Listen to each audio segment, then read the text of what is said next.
Now, what do we do when we have vocalic inflectional endings? Where do we see vocalic inflectional endings? Let's take a real quick look at our boxes and we'll identify those.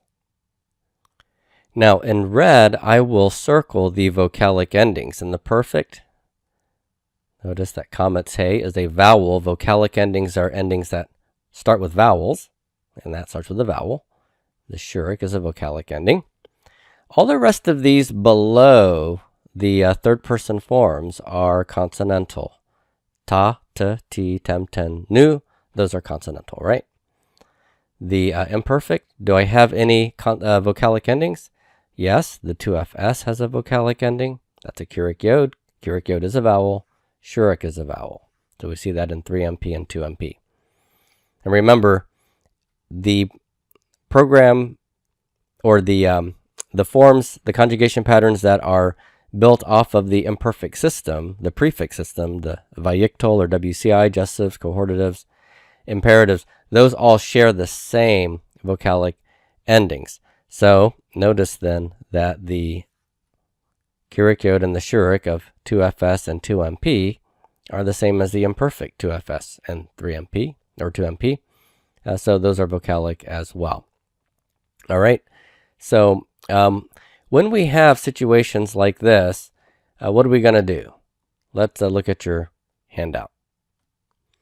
Generally, what you're going to do when you have a vocalic inflectional ending is you're going to remove the uninflected forms mater, hey vowel, and then you're going to add the vocalic ending to the remaining root 2 consonant. Remember, since the final hey that is a part of the mater, hey vowel, is a mater and isn't a consonant, you cannot add vowels to a mater. Mater is not real. It's a fake vowel. It's a fake letter. Okay, it's phony. You can't add endings to one. So let's look at a couple of examples here. Let's take gala, okay? So this is my uninflected basic form of the cow perfect. Gala, 3ms, he uncovered. So if I have to add a vocalic ending in the perfect, one of my, let's say my third common plural form, shurik, what do? I can't add a shurik after the mater, can I? I can't say galahu. That wouldn't work. So what would I do instead? I'm going to chop off the kamate, and that's going to leave gal. So gala becomes gal, and then I add the inflectional ending, the vocalic ending, shurik, directly to root 2. Remember, we don't have a root 3 to add this to, so it becomes galu, galu. So in the cow perfect of pakad, it would have been pakadu, and I'd have a vocal shiva under root 2, and root 3 would take the vowel, but there's no root 3 to take the vowel here. So root 2 takes it, galu, galu. So I will only see roots 1 and 2, and no evidence of root 3 at all. So this is they uncovered. Let's take yigle. This is an imperfect verb, yigle, and it's uninflected in 3ms, so it has the segel hey. So in order to add an inflectional ending like the imperfect 3mp, shurik, I have to cut off the segel hey. I'll be left with yigl, and then I can add the shurik to that, yiglu, yiglu. And that's the cal imperfect 3mp they will uncover.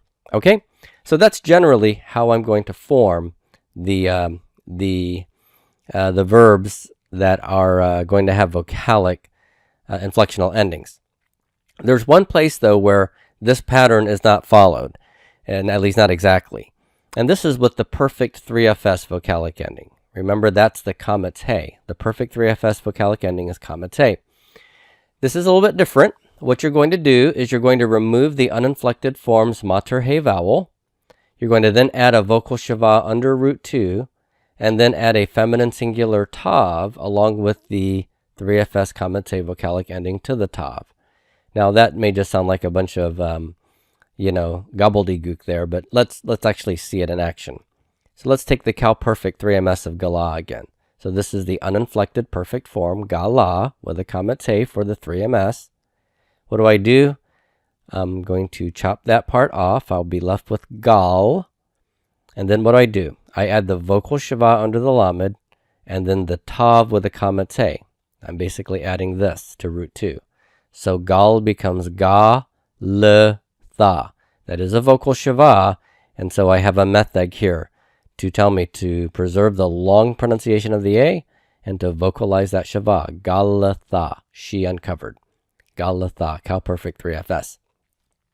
The nifal perfect 3MS would be nigla, nigla. He was uncovered. And if I want to say she was uncovered, I have to add a kamate. Now, I already have a kamate here. I have to chop it off. I'm going to be left with the nifal perfect form, nig, l, and then I'm going to add the vocal shava ta ending, nig, l, tha, nig, l, tha. And this is the nifal perfect 3FS. She was uncovered. He was uncovered, nigla, nigla, tha, she was uncovered. So, how do you see that there are similarities between the perfect 3MS and the perfect 3FS forms of 3-hey verbs? What's the same about them? They have comets hey at the end of both, don't they? Gala, galatha. Nigla, niglatha. Ah. So they all have comets hey. So when we come to 3-hey verbs in the perfect, you cannot use the kamate by itself to tell the difference between 3MS and 3FS perfect. How will you tell the difference? Tav. Tav marks the form as feminine.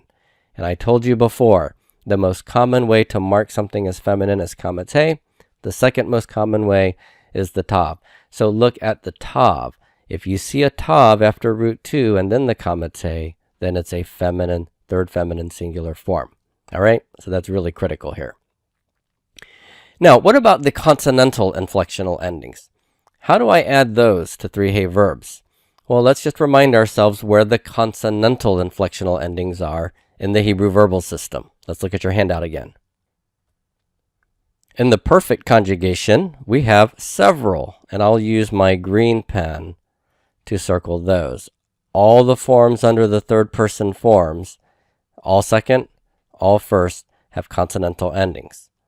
Looking at the imperfect, where do I have consonantal endings? Na.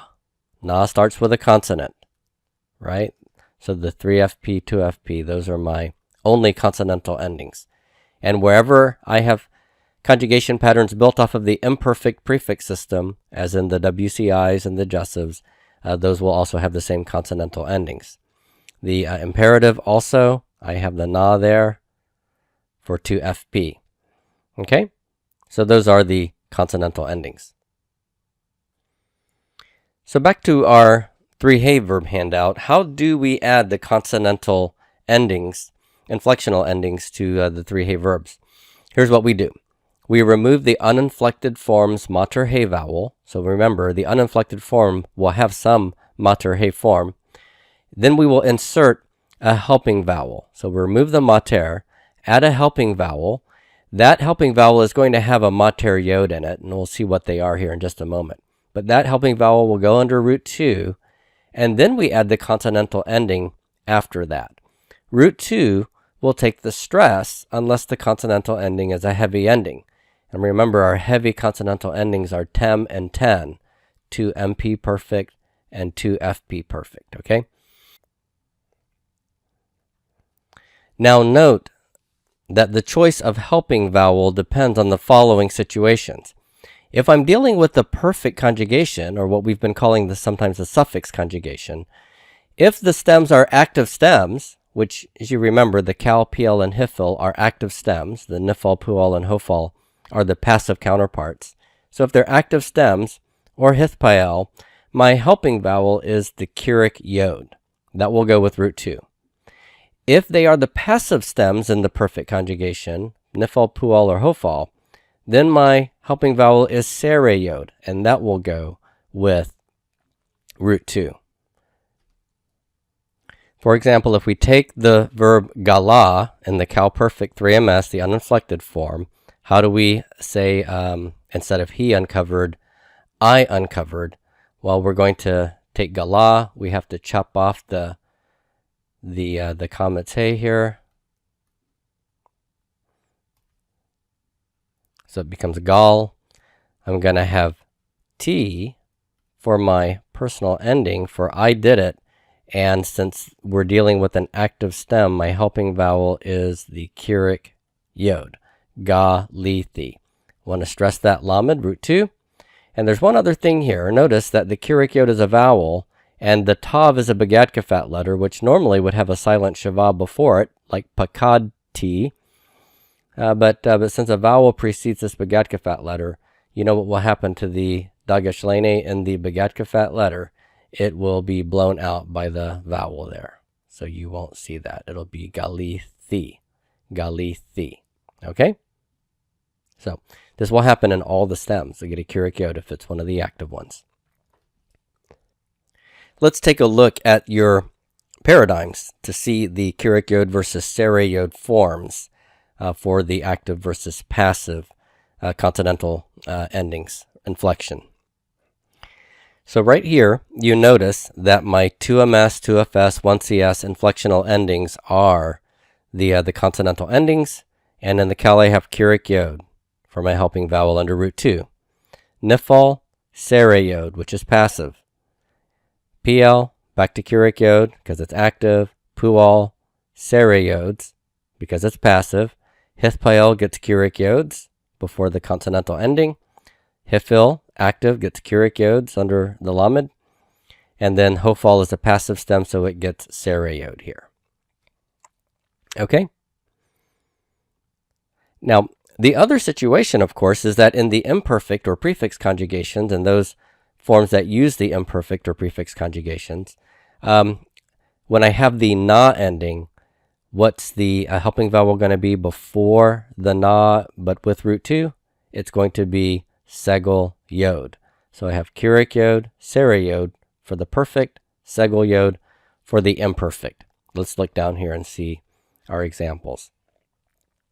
So for the imperfects, notice that my my forms with the na ending here in all of the stems, it doesn't matter whether they're active or passive in the imperfect. I have root 1 and 2, right? Segel yod, and then the consonantal ending na. The nifal imperfect, tegalena, segel yod na. PL, tegalena, segel yod na, and so forth. Notice we have segel yod throughout in these forms. All right, so that's our paradigm. If I could have you look at the participle for just a moment, one of the things that we just need to point out here is that in the masculine singular form, we have the segel he for all the masculine singular uninflected forms. And to create the feminine singular, masculine plural, feminine plural, what are we going to do? We're going to chop off the mater, and we're going to add the normal a, im, ot endings. So gole, gola, golim, golot. Just like with yafa, if you remember that. Yafe was masculine singular. Yafa, yafim, yafot are the forms. You chop off the segel he and add the endings you know. So nigle, nigla, niglim, niglot. Front side normal for the nifal participle. Backside weak, and yet still you can identify what the gender number of these participles are. All right. Now, the last part of our discussion has to do with three-hay verbs and apocompation. Apocompation has to do with shortened forms of some of the prefix conjugation forms of three-hay verbs. The three-hay verb in the cal imperfect exhibits a normal long form. That is to say, the cal imperfect of bana is yivne, he will build, from the verb bana. So you can see the cal prefix vowel pointing yiv from like yif code, but I get a segel he for three-hay verbs, yivne. But in the jussive and the WCI forms, the form can be apocoppated, or it is apocoppated. This comes from the Greek words apa, which means from, and kopto. So those of you that have done some Greek, kopto means to cut. Okay, so apokopto, to cut off of. And the apocoppated forms are forms where the mater voweling has been chopped off of the back side, and it becomes a short form. So yivne becomes, for the caljussive, yivin, Yevin. So I've lost the mater. And the WCI form, Vayevin, and he built. Now, in the Cal Jussive and the Cal WCI, there are 4 possible vowel patterns for the apocryphated forms, depending on which prefix vowel is used under the yod, tav, aleph, nun, the nutty prefix, and depending on whether there's a helping vowel under root 1 or not. In the Hiphil Jussive and Hiphil WCIs, there are 2 possible vowel patterns. We're going to look at all four of the Cal and all the 2 of the Hiphil here in just a moment. So we're going to use Bana as our model in the charts below. But keep in mind, and this is important, no single 3-hay verb employs all 4 of the patterns of the Cal that we're going to look at. You have to look at your lexicon to determine which 3-hay verbs use which vowel patterns we see below here. Note also that in all forms, the final segel hay is dropped so that you're only going to see root 1 and root 2 along with your nutty prefix consonant. Now here, in the 4 forms I'm showing you for the Cal forms, I'm using the Cal Jussive 3MS as a sample, but realize that I could switch the yod out for 3MS and put a tav for 3FS, or an aleph, or a nun, and I would still have an apocryphated form. Okay, so don't think that only the prefix yod is apocryphated. We could have other nutty prefixes here. The issue is whether they're uninflected and whether they're Cal Jussives or Cal WCIs. So what I could see is, if I'm reading across, my prefix vowel could be Keurig. So when I chop off the segel hay of Yivne, I'm left with something like this. Let's go ahead and just write it down here. So Yivne. What happens if I lose that vowel, that segel hay?